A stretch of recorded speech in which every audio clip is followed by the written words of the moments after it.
here with one simple message, just like you all. We will not take this from Donald Trump and Elon Musk. Do you guys remember a couple of weeks ago where a bunch of politicians from New Jersey wanted to check out the ICE facilities and the feds said no?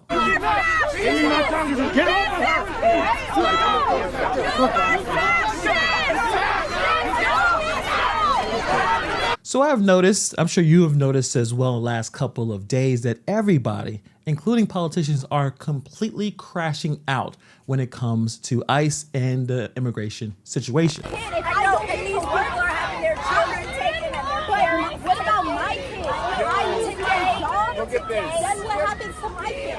How do you as white people feel about stopping a black woman from going to work? Oh no, not work.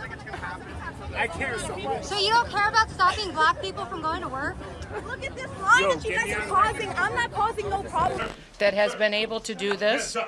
Also, I want to talk specifically to the rioters and to the politicians in Los Angeles. Half a dozen violent criminals that you're rotating on your ground. On the ground. Hands behind your back. Hands behind your back. If you let my hands go, I find behind my back. All right. Cool. Other hand. Lay flat. Lay flat. Other hand, sir. Other hand. I mean, I don't know what homeboy was doing. That guy is a senator and he got taken down like that. But we're talking about Congresswoman LaMonica McIver. I think I pronounced her name right. She's not getting a slap in the wrist for what she did. She could be staring down up to 17 years in prison. That's what's potentially on the table if these charges stick. So we have to ask the question, is this a legitimate legal response to what happened? Or is this a political move disguised as prosecution? Let's talk about it. And while we're talking about power, politics, and federal moves, let me take a few seconds to talk to you about something that hits close to home. I'm turning 41 this year. My parents are now dealing with the Medicare situation. And obviously, it's a complete maze. And while we're out here watching the DOJ drop felony charges over protests, they're also investigating some of the biggest Medicare companies in the country for straight up scamming seniors. So that's why I teamed up with Chapter. They're not like the other companies under federal heat. Chapter compares every Medicare plan out there, over 24,000 of them. So you or your folks can find one that actually fits, not just one that makes someone else rich.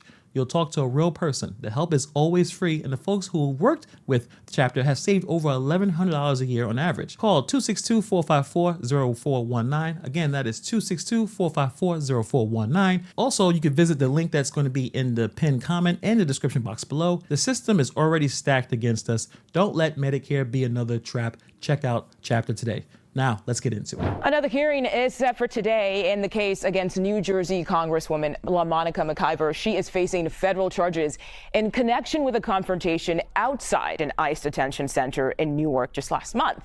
A grand jury indicted her on 3 charges of assaulting federal law enforcement officers during the clash. McIver plans to plead not guilty. Her attorney called the prosecution political retaliation. So we're already starting off pretty spicy in this situation here. This Congresswoman, a sitting U.S. official, is catching federal charges for showing up outside an ICE detention facility like she's going full Storm the Bastille or something. You cannot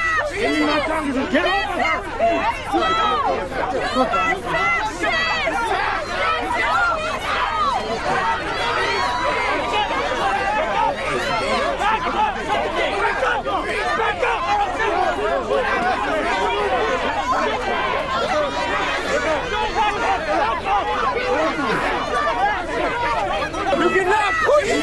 You cannot push me! You cannot push me! I mean, I did not expect that, but again, in the last couple of days, people are completely crashing out. She's getting indicted for assaulting federal agents. That's the kind of charge where the judge doesn't even blink, but just starts asking you if you want to wear orange or stripes in your prison uniform. So her lawyer says this is political retaliation. And joining me now for her first interview since her indictment is Democratic Congresswoman LaMonica McIver of New Jersey. So I just want to start at, do you still plan to plead not guilty to these federal charges? Absolutely. I'm looking forward to pleading not guilty. And the situation was escalated because of Department of Homeland Security and ICE. the whole tension of this situation, the whole, people are calling it different things, rather a scuffle or, commotion that was happening, that was caused by ICE and Homeland Security. At the time, You do believe that this is political? absolutely. I mean, when Hannibal was assigned to be the U.S. acting attorney in New Jersey, she pledged that she would use the office to, carry out Trump's agenda to, make New Jersey red and all of these other things that she said. So this is going to be the actual legal defense, I'm assuming. And again, that happens all the time. Every official seems to find a way to say, this is just political retaliation. But do they actually have a point? Aren't going after McIver because of what she did, but because of what she represents. She was deep in the immigration crosshairs. And there's no secret, this is going to be the summer of immigration protests. ICE is going to have to deal with a whole lot of situations. And ICE, they're moving fast. They're deporting really, really quickly. And anyone standing in their way is going to catch heat. So here's the big question. Is this a real criminal case? Or are we just watching the feds use their weight like a toddler with a taser, zapping anyone who gets in their way? And if this is political, you're playing a dangerous game because, first of all, you're going to make this person that I did not know who this person was, a martyr. You turn people into martyrs. I did not know who this person was until this happened. And that's exactly what all these politicians want. They want to be the star. So they go out their way to crash out to do this thing that we call political theater, to do a little pushing. I mean, look at that senator falling down, getting arrested. I mean, I wouldn't do something like that, but that's pretty embarrassing. Now people may know his name. I didn't know that senator from California. It may be a bad idea to try to find a way to make people into martyrs because they become stronger. So if McIver is standing up for the migrants, whether they did crimes or not, apparently, I guess they don't care about that type of thing, and the DOJ slaps her with charges, you basically just gave her a cape and a cause. So let's not get it twisted. It looked like she was pushing and jostling with federal officers. That's a problem. You can't be out there treating ICE like they're mall security. You are a congresswoman. You're not John Wick. What's the chances of her actually going to jail? Most likely, in my opinion, she does not go to jail. Either way, it's not just about this congresswoman. It's about how far the federal government will go to flex on its authority and who gets caught in the crossfire when the muscle gets misused. Let's bring in CBS News Justice correspondent Scott McFarlane. Scott, this case and that of labor leader David Huerta, they are raising questions about the DOJ's role here. Can you tell us more about that? Yeah, two different parts of the country, but two very symmetrical cases. First of all, there was a preliminary hearing on the schedule in Newark federal court today for Congresswoman McIver. They're no longer going to have that preliminary hearing because a grand jury has returned this new indictment, which carries the prospect of prison time if Congresswoman McIver were to be convicted at trial. They're alleging here that she was part of this effort to impede federal agents, to obstruct the agents outside the Delaney Immigration Detention Center on May 9th. That's right there in Newark. There are so many parallels with this case and the one of David Huerta, the union leader in Los Angeles, arrested over the weekend, also accused of impeding federal agents at a facility there in Los Angeles. In neither case are they alleging specific injuries to anybody, but these are federal criminal charges which could result in prison time. And I think supporters of Mr. Huerta and supporters of Ms. McIver would argue this is an overreach by the Department of Justice, taking what appears to be uninjured individuals and turning this into felony federal criminal cases. That said, the Department of Justice has been unequivocal here. They're trying to send a message that this puts agents in danger and that this cannot be tolerated moving forward. So this is where we are here. So regardless if anyone got hurt, they're saying no one got hurt. Not one ICE agent walked away limping, bleeding, or needing an ice pack. But still, we got federal felony charges on the table. And you can't turn a blind eye when you're trying to interfere with law enforcement, whether they're investigating or they're actually doing some kind of work right there. There's legitimate safety concerns. This is sending a message. I mean, they said it right there. We're sending a message. Don't bother doing this. So you can see what the Congresswoman's defense attorney is going to say.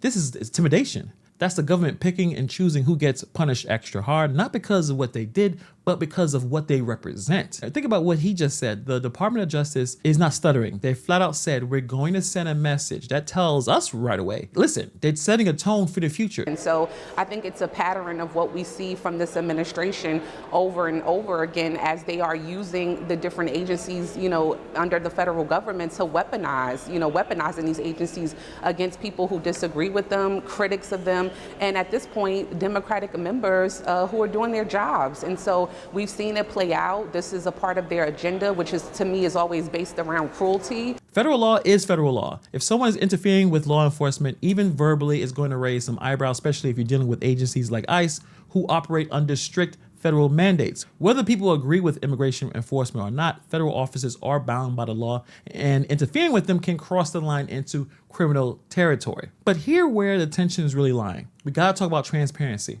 One of the things I've noticed that Democrats, they want to go and check out the ICE facilities. They want to see what's going on because they're hearing reports of mistreatment. They're hearing reports of some crazy things happen. And of course, they try to push themselves into the facility when they were told not to. They couldn't access this facility.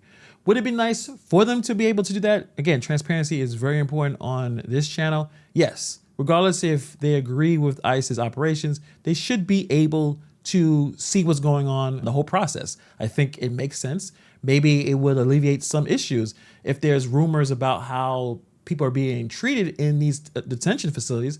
Maybe it would make sense to have people come in and check out what's going on. But at the same time, both sides can't just try to use this as optics or political points, because I think for the most part, this Congresswoman, no one knew who she was until just now. And now she's one of those major players. Oh, look, she's getting treated. She's getting targeted by the federal government.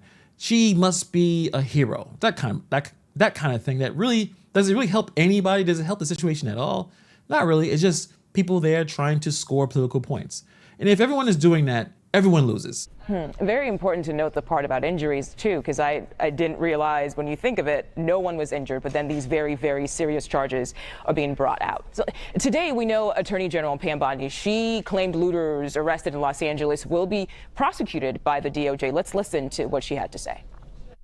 This isn't just looting to me. You think people just run in, take something, leave, and nothing happens? We're using the Hobbs Act. We are charging robbery to protect Californians under this. If you loot a store, we are going to charge you with robbery under the Hobbs Act, and you're looking at maximum 20 years in prison.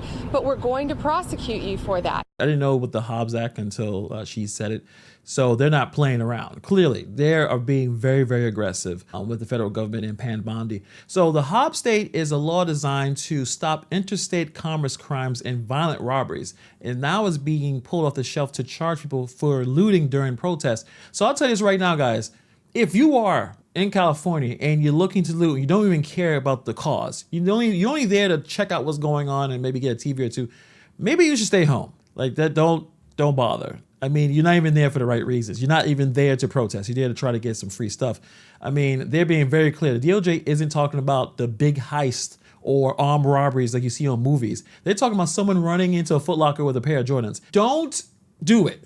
I mean, 20 years, this law is for criminal organizations like the mafia doing stick-ups at banks. I mean, this is very aggressive. It feels like swatting a fly with a wrecking ball. But obviously this is not what McIver is charged with.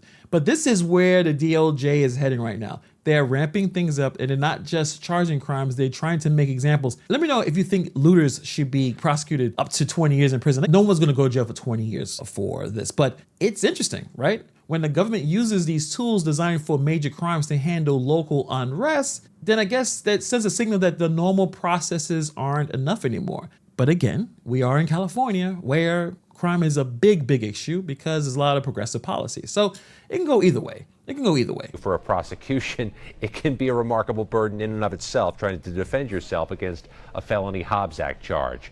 This is something the Department of Justice is using not only to seek justice in these cases, but to send a message moving forward not to engage in looting, in robbery, be it in Los Angeles or during unrest elsewhere.